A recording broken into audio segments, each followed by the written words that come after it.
I want, I've been looking for. Pawley! Oh, that's gone Pawley! Got it! What a catch!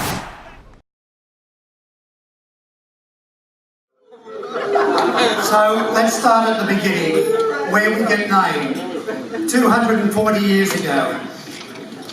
The history of Manly Cricket Club starts in 1778, when the first fleet rounds North Head and Governor Phillip's men walk along Belgrave Street to Sydney Road, where the indigenous Gurindji tribe are waiting to greet them with an offering of whale soup and kangaroo tail. Some of this is fact and some is fiction.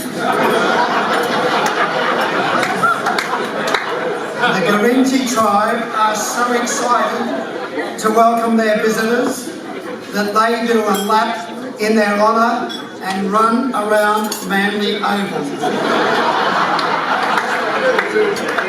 This lap will be reenacted 20 times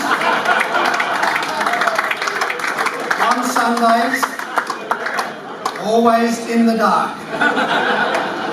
The first time it happens is in 1974. Governor Phillip is impressed with the runners, their strong and their manliness. He says, aren't they strong and manly? As he plants the Union Jack in the ground at the southern end of Manly Oval, where Jeff Thompson will later bowl the fastest balls ever bowled in history. And he declares the ground owned in the name of the British Empire and King Charles III of England. And they don't pay any money. Within 20 years, a smallpox epidemic hits the colony, and with the help of syphilis and flu, 80% of the Gurindji tribe died. Now it's 1861. Ivanhoe Park, which now becomes our Manly Oval, was a place for social gatherings and picnics. You'll notice in one of those photos there is a pub, the Ivanhoe Pub, which is on the edge of the ground. A very convenient place for cricketers. There is a cement wicket in the middle of the oval, with coir matting put on top of it, and pickup matches are played. 4-ball overs, underarm bowling. In 1978, Manly Cricket Club is formed. But its performances for its first 60 years are abysmal. In one match, around 1890, and Dylan Marshall will be pleased to hear this, after his 5th grade team was just bowled for 21. Glenn, playing against Manly in a 3rd grade side, scored 575 and bowled Manly out for 11.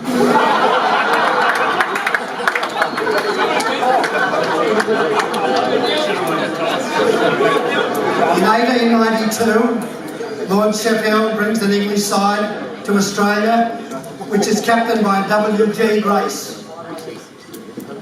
Lord Sheffield brings a trophy and presents it for matches between Victoria and New South Wales. And because he's an egotist, he calls it the Sheffield Shield.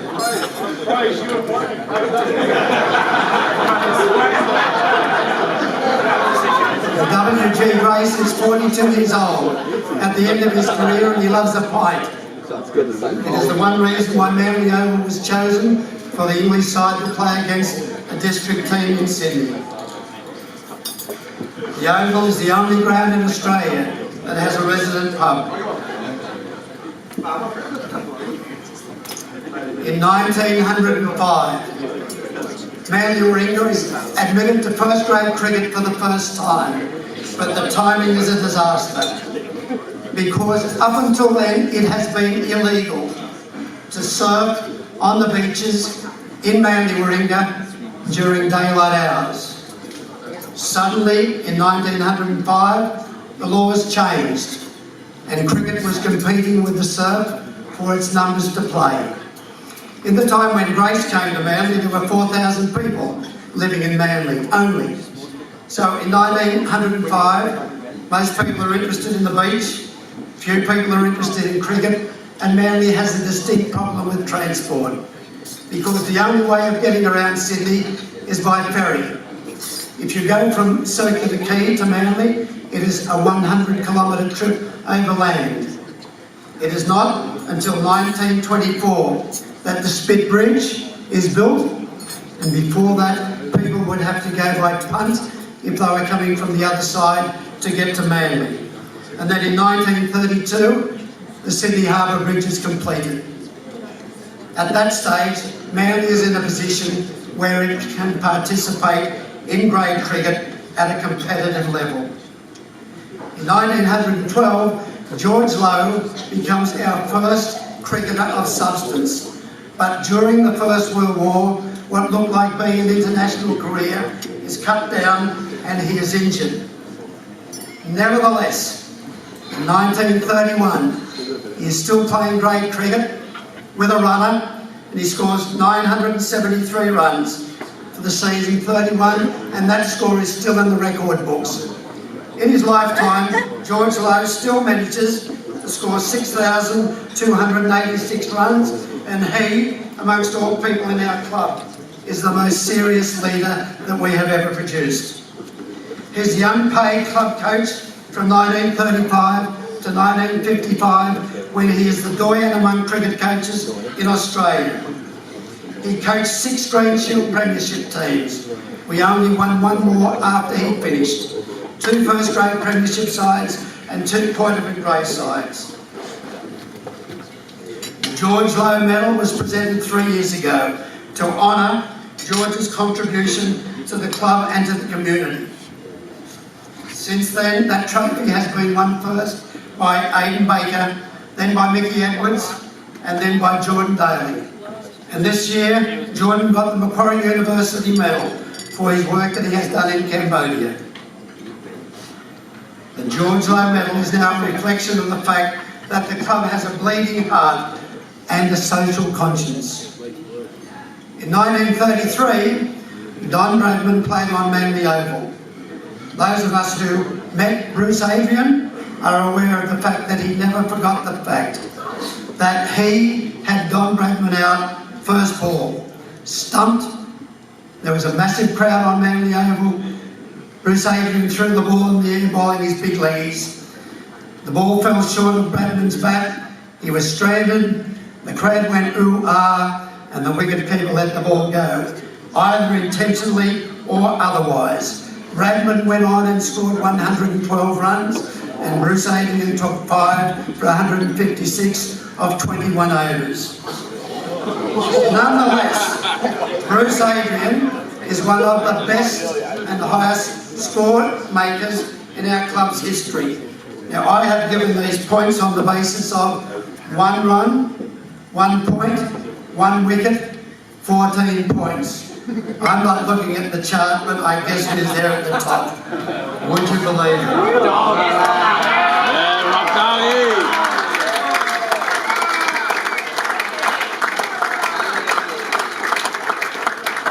Wazan, stand up.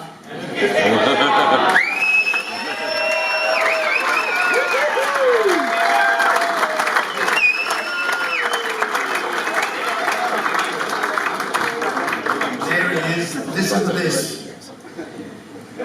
Warren Evans has bowled 8,000 more balls than anyone else in the club's history. He has actually taken the second most number of wickets in the club's history. He has bowled 3,000 more maiden balls than anyone else in the club's history. He has bowled 1,000 more overs than Shane Cleary, 1,000 more overs than Craig Little, 1,000 more overs than Nick McLaughlin. What is even worse is that Warren Evans has more not-outs than anyone else in the club. 66. When I was club coach in the early 2000s, Warren was captain of third grade. He opened the batting with himself. There's a big pine tree in the back of the nets at Manly Oval. I told him if he ever did it again, there'd be a rope hanging over the top of that tree and it'd be waiting for him. I'd like to mention some of the people who are in the greatest team of our first 130 years. Tom Brooks, 1944, played for Manly, Sheffield Shield. He was in 2 first grade premierships and he umpired 18 tests. He took 438 wickets for Manly. He was a life member of the Manly Cricket Club of the New South Wales Cricket Association. In 1946, Jim Burke was a product of the George Lowe coaching classes. He played first grade at the age of 15. He averaged 80 in first grade when he was 17. He plays for New South Wales and he plays for Australia when he's 21. Jimmy Burke, in my opinion, is Manly's greatest ever batsman. Along with Adam Crosswaite and Matthew Phelps, he is one of only 3 batsmen who have averaged over 40. He scored 7,404 runs at 43.81. And even though Jimmy only scored 13 centuries here, I think he scored another 14 with Northern Districts and made 27 centuries in first grade cricket. Jimmy Burke also had the first grade bowling average, which is still in the record books, 5.28. In 1979, when Jimmy Burke was 49, he had a couple of setbacks in his life and he suffered from deep depression. He went into the gun shop on Belgrave Street, drove up to St Patrick's College and took his life. Burkey was loved by everyone, admired by everyone, and he looked after everyone's interests. If you were in Jimmy Burke's team, you know he is going to give you a go, whether you're the best or the worst. Today, Manly Cricket Club has mental health programs in place for all players. Started by some of our players, championed by David Gainsford and some other people in the club, it now looks after the welfare of every player's mental well-being in the club. In 1950, Peter Philpott played first grade. He was 16. In 1950, Peter Philpott played Green Shield. In 1950, Peter Philpott played second grade, and in 1950, Peter Philpott played first grade. In Green Shield, he took 38 wickets. In point of a grade, he took 38 wickets. In second grade, he took 2 wickets. In first grade, he took 40 wickets. He took 118 wickets for the season, and he was 16 years of age. Peter Philpott coached Australia, South Africa, New Zealand, Sri Lanka, captain New South Wales, toured overseas and played in every country of the world. His whole life has been spent involved in cricket. He has written 16 books on the art of playing cricket and also on history. He is a master spin bowling coach without peer and a product of George Lowe coaching school in every level. This morning I rang Peter Philpott to see if he would come. He is 83 years of age and he is in very poor health, but he sends his sincere wishes to everyone he has known and to all the people in this room.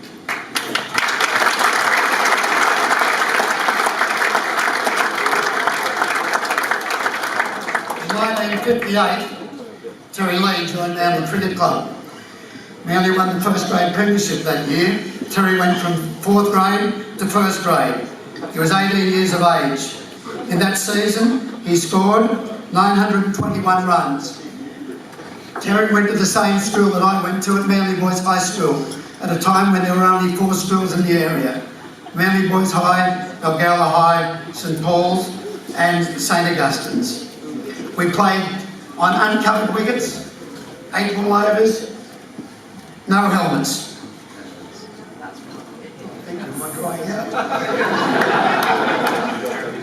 I have to tell you that in all the years I've been involved in cricket, my daughter is here tonight. With my granddaughter, it's the first time ever.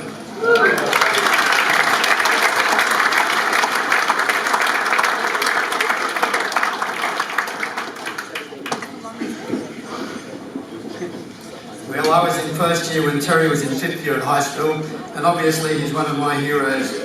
Having Terry come from South Australia tonight, is just a great joy.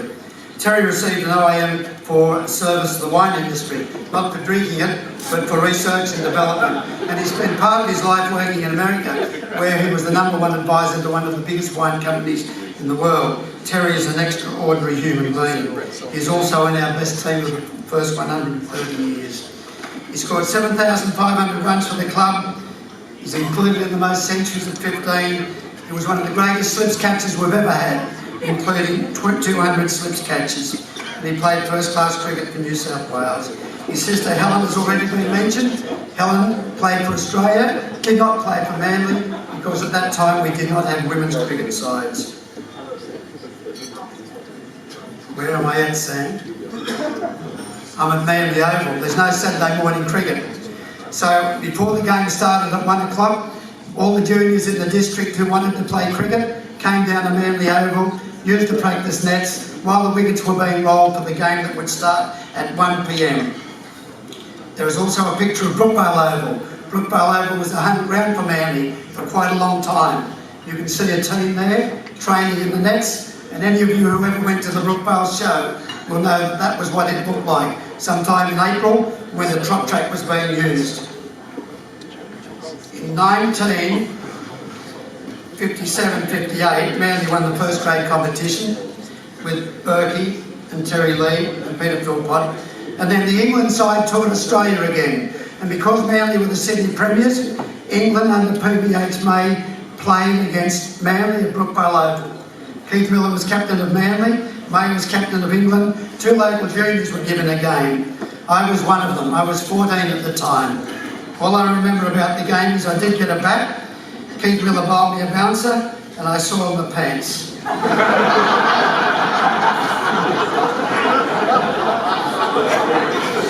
Wouldn't you? In 1960, we won Green Shield. We played North Harbour, South Harbour. The last round we had to beat Northern Districts, but it was a wet game. When we arrived at Brookvale Oval, Merv Painter, who was the groundsman, had roped off the ground. My father was the manager, George Lowe was the coach. My father was a very wise man. Merv Painter loved the beer.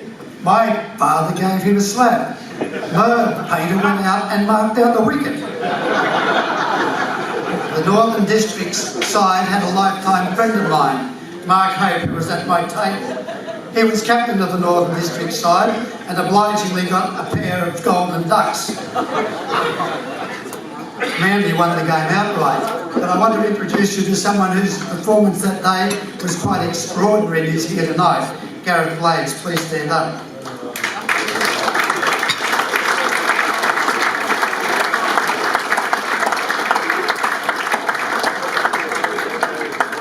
Gareth took the first 10 wickets for 14.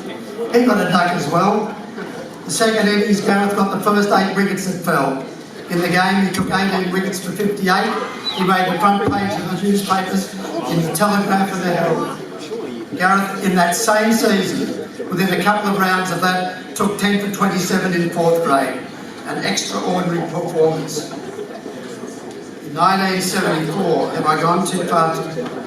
I haven't. In 1974, Tomo was a scourge in cricket and about to play for Australia. He bowled at 160 k's an hour, the only bowler who consistently did that in history. His run-up was half the speed of Lilly's and others, but his delivery stride was so powerful, and he was difficult to face because he was a slinger. Tomo, in the game before he played against Manly, played against Mossman where he hit Greg Bush. Put him on the wicket, ambulance was called, Bushy was taken to hospital in a serious way for quite a long time. In a newspaper article not long after that, Jeff Thompson says about grade cricket, we love to put someone on a stretcher. He's talking about him and Manny Pascoe, who played for Bankstown. We love to put someone on a stretcher or in a hospital. Well, they did that with Bushy. He said it was carnage. I hated batsmen then because they were keeping me on the field. I would rather hit them and knock them out than get them out. Well, Tomo came down to Manly Oval the next game. Ian Howe was the opening bat. Tomo bowled 2 bounces in his first over when it was unrestricted about how many bounces you could bowl. The first two bounces went straight over the keeper's head and hit the side screen on the ball. It's a true story. Smashed the slats. Ian Howell soiled his pants.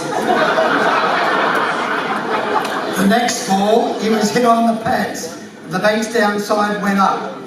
The umpire gave him not out, but Ian was halfway off the ground.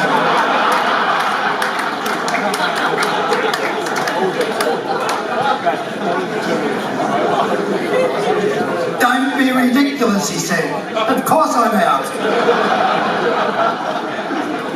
He got into the dressing shed, and all he could say was someone will get killed out there today. We used to run raffles in the pub down the road at the Stain Hotel to raise money for the club because it was pitiless. The first grade players all went down there on Friday night. Not necessarily good for everything else. But with the money we bought a kit, and the kit had in it 2 protectors. No one else had one in the team. When you got out, you had to swap it on the way back up to the grandstand. But we did wear jock straps. That day it wasn't very good. Mel Elliott, who was one of our great wicket keepers, batted 11 with Tommy Spencer. He had 2 double scotches before he batted. True story. He didn't take centre. Tomo got 5 metres from the crease, about the bowl, and Mel Elliott screamed yes.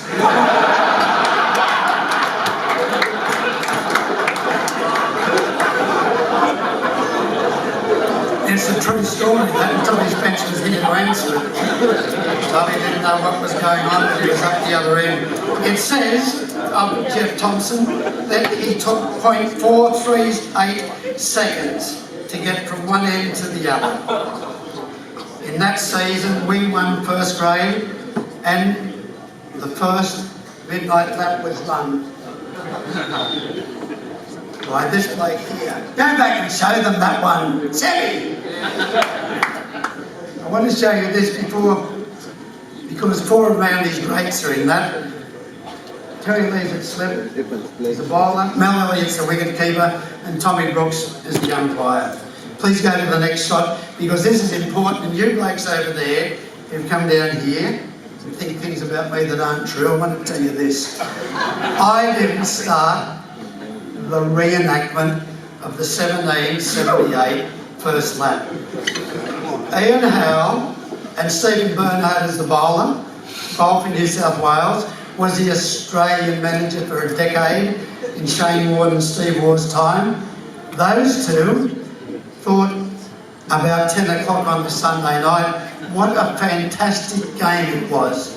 So they went down on the ground to celebrate. And they went round the oval once, and by the time they got back there, the whole club had joined them in their birthday year. In 1981, Jimmy Stewart plays 5th grade where he breaks the club record, which still stands. 693 runs, and he gets them on Balgale Oval, where every one is a 4. So,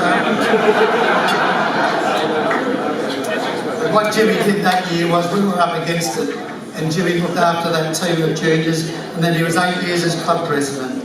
It was the first year that we paid a coach a fee. Tommy Purcell was the coach at that time. In 1988, Gary Clow's team won, and we've heard enough about that, Andrew. The Prime Minister, Bob Hawke, decides to play a game on Manly Oval and start the process of telling the Indigenous people that we're sorry. In the Prime Minister's 11, Dennis Lilly plays, Ian Chappell, Rod Marsh, Max Walker, Ian Davis, Graham Thomas, Pascoe and Crozier. It's a massive crowd at the ground. I wasn't there. Who was at that game, by the way? Thank you. I'll tell you who was there. Stand up, Bert Pearce. Buddy Pearce was there, playing with the Indigenous side.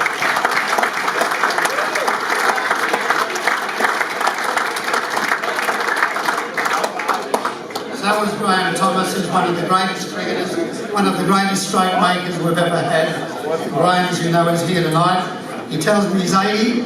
but he's still interested enough in cricket to come. Graham, I think we should please stand up.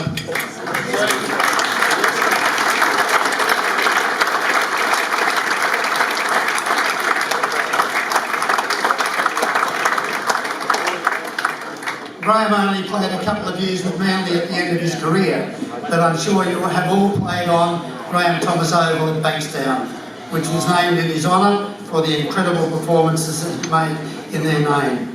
In 1989, Greg Bush's side won first grade and won the club championship. In that game, they played against Bankstown, who had Steve Waugh, Mark Waugh, and 4 other first-class cricketers. At one stage, Manly was 3 for 7. Then Dick Fry, Ronnie Alexander came together.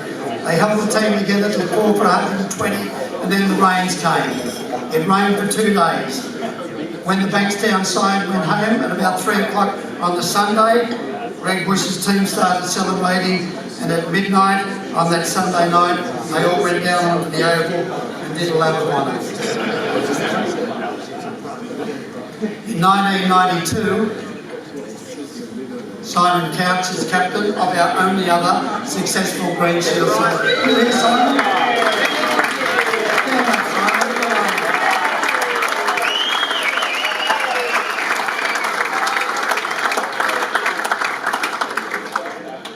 I've gone too fast. I need to tell you that in 1973-4, when we won the competition, there are some first grade cricketers here tonight who have come because of their relationship with the club. So in that first grade premiership side, please stand up, Terry Lee. Get up. Terry's just one of the most magnificent cricketers we've ever had. Stay there. And also, he says he's not coming in 10 years' time. Peter Harvey was in that side. Stand up, Peter. Frankie Turner was in that side. Where are you, Frank? And so is Tommy Spencer.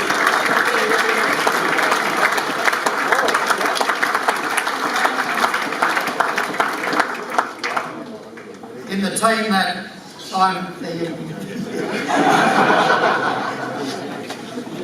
Terry's lovely wife, Honey, who I've known for a long time, is also here tonight. You're very welcome.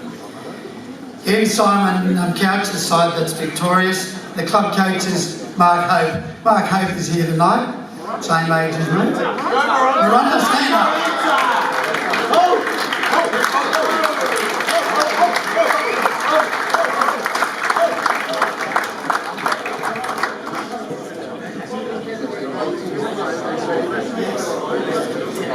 So the assistant coaches to Mark at that time were Bobby Lynn, who sadly passed away not that long ago.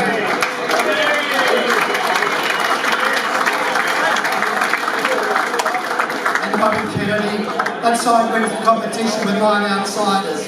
And the next year, New South Wales cricket bans using country players to play in Green Shield. Brian Clemo had come from Gosford, I hope. Turkley, I got it close. Where is he?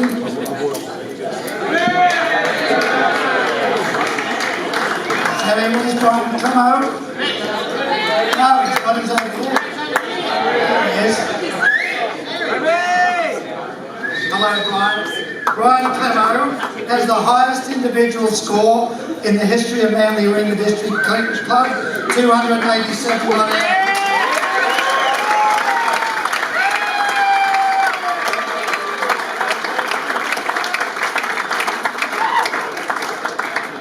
How old were you? 18? 16? In the under-19 Australian Carnival, Brian scores 3 centuries. He is one of our best batsmen ever. So, where are we, Sam? We're on to our greatest ever batsman? No, we're not. We're on to 2001. 2001. Stand up, that person. Stand up. Yes, Timmy Farris from INXS. He's the club president.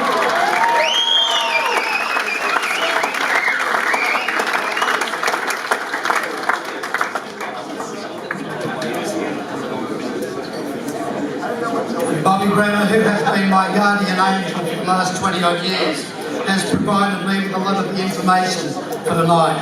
Bob is one of the extraordinary administrators that we have had with the club. Under Tim Paris, we had a non-sleeping policy, which most of them took no notice of. We won the inaugural Spirit of Cricket Award in 2002 and 2004, the club championship. John Ward is the SCA Captain of the Year, and later is the Chairman of the SCA. Now, we're on to our greatest ever batsman. So what you see in figures there are the number of centuries those people have scored for the club, and also the number of centuries that they scored when they played elsewhere. Amongst people who have played first-grade cricket and scored 5,000 runs, theirs are the most successful performances. In 2007, no? That's a picture of Matthew Phelps batting. Matthew, where are you? Stand up.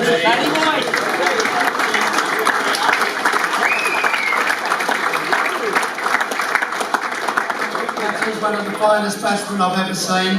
A terrific cricketer. I know he's got a great love for Manly Cricket Club, and that's why he's here. And the other picture, of course, is Adam Crossway. I hope you all come down and watch Adam play tomorrow at Manly Oval.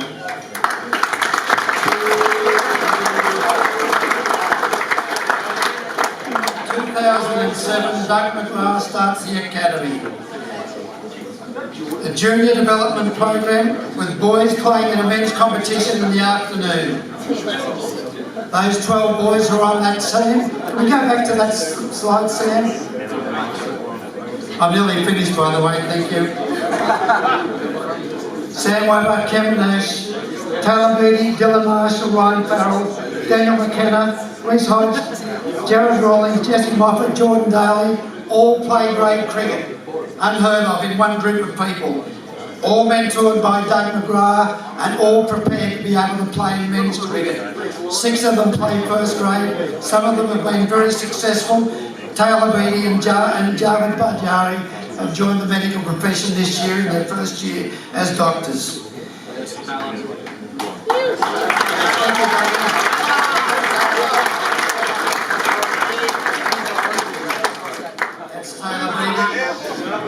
Scoring 100 and a park final. Sounds so irrelevant but so important in their life. In 2010, David Gainsford and Greg Boyer take over the Pathway program, which connects Saturday morning cricket, rep cricket, shires and grade clubs. It is the only club in Australia that has a pathway system that goes from junior cricket through to grade cricket level. As a result of that program, in this 21st century, we have had more success on the field than we have done in any 50-year period of the club. In the 21st century, we have been club champions 6 times. We have had 16 premierships. We have had 10 Sunday midnight reenactments of the Comanche Tribe's first lap of Manly Oval. And it's been taken to a new art form, sitting in the middle of the ground on that pitch with wine glasses and red wine. In about 2006, Phil Marks put the lights on the Oval, and someone in a building nearby managed to videotape the whole performance and put it on social media. In 2014, Timmy Cruikshanks becomes the highest run scorer in the history of Manly Cricket Club with 10,502 runs. Stand up, please, Timmy.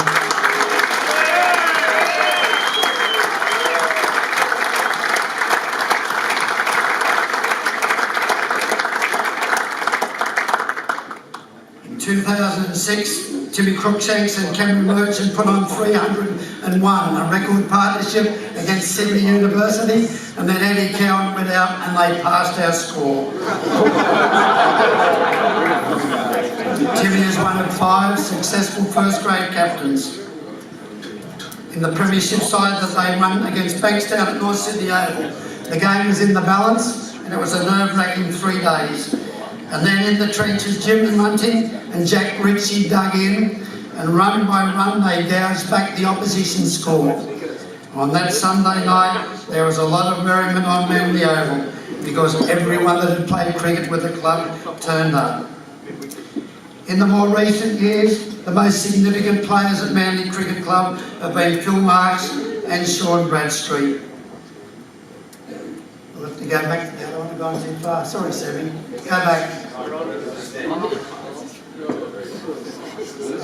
They have been involved in a lot of the coaching programs at the club. Each has performed successfully as a batsman and a bowler at the club. Each has played in premiership sides. And each one of them has been a first-class cricketer. Just going back now, sorry about that. So, last year we started our girls program. I mentioned to you that Helen Lee had to go elsewhere to play cricket when she became an Australian women's cricketer. We hope that out of the girls that we've got here, you bring a great deal of dignity to our shows. Thank you very much for the way you present yourselves. And hopefully one day,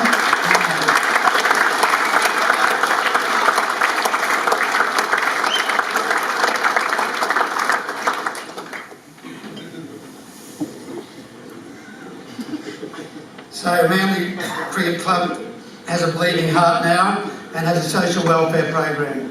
In Cambodia we have sponsored the education of those 5 girls. About 10 of our players and families have been to Cambodia, the northwest area of Cambodia where the poorest people on the planet live, and yet the happiest. We supply the education of those girls, which includes housing in the city, their clothing, their education and their food. Anyone who has been there knows that that in itself is a life-changing experience. Tomorrow at the ground there will be many bats available for $10 each. Anyone who goes there, I hope you buy one because the proceeds from that will go towards the education of those girls. This is my last photo. I just want Andrew to come up the stage with me, please.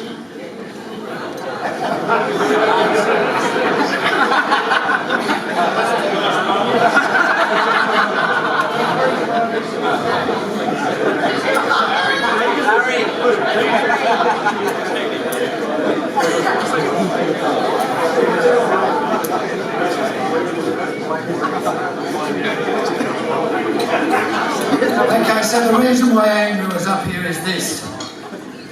It's not a coincidence that we have some incredible processes in place at the club at the moment. Junior development program, the sponsorship program, the whole attitude that we have towards issues other than cricket, our involvement with the local community. In 1974, Andrew was Junior Cricketer of the Year. He scored 800 runs at an average of 200. His father was the umpire.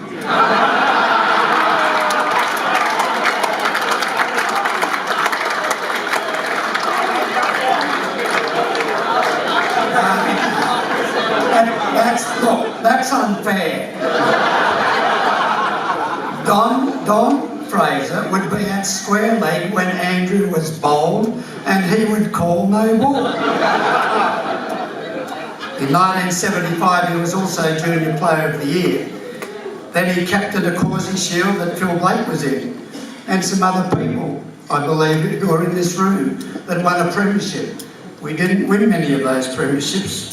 Andrew, as you all know, was in the 1987 third grade premiership side, which Gary Flowers captained. He scored over 6,000 runs for the club. Let me get it right, is it 7,000? 7,012.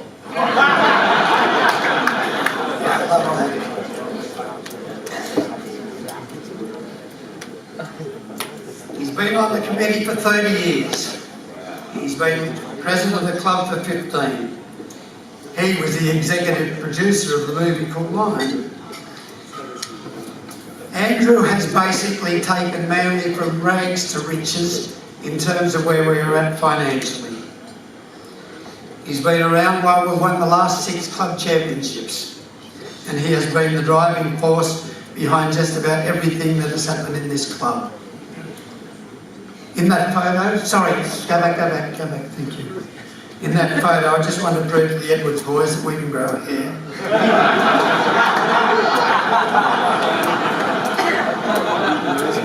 Andrew is 12, At that time, the Manly Daily used to publish Junior Cricket of the Week awards, and I presented a cricket bat to the junior cricketer each week. Had a Manly first grade player turn up and be photographed with him. That player there was Jimmy Byrne, not long before he took his own life. That player there is Andrew Fraser. So, now you can go on. Thank you, Sam. A few times at the end of club championship successes, Andrew and I agreed that we would have a bottle of red wine on Manly Oval about 11 o'clock. Because of our age, we would sit down there and watch what was happening in the dark, and we would toast the club and ourselves. So I would like you to do two things while I finish this off, and thank you all for your attention. One is, I would like everyone to do the thing that Manly Cricket Club does so well, and that is give Andrew a standing ovation for what he has done.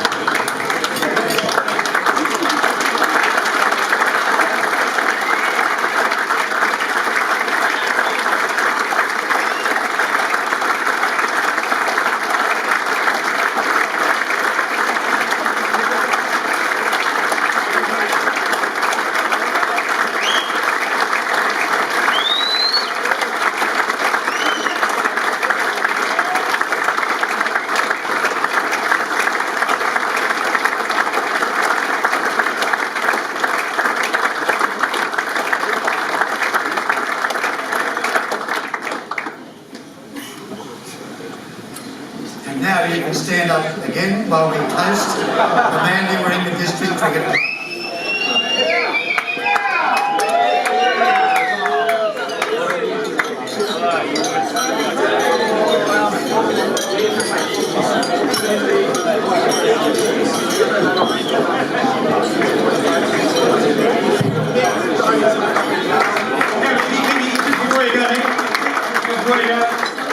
We're going to get a move on, but while we're all upstairs, let's do it again. I'm Mickey Pawley, the champion.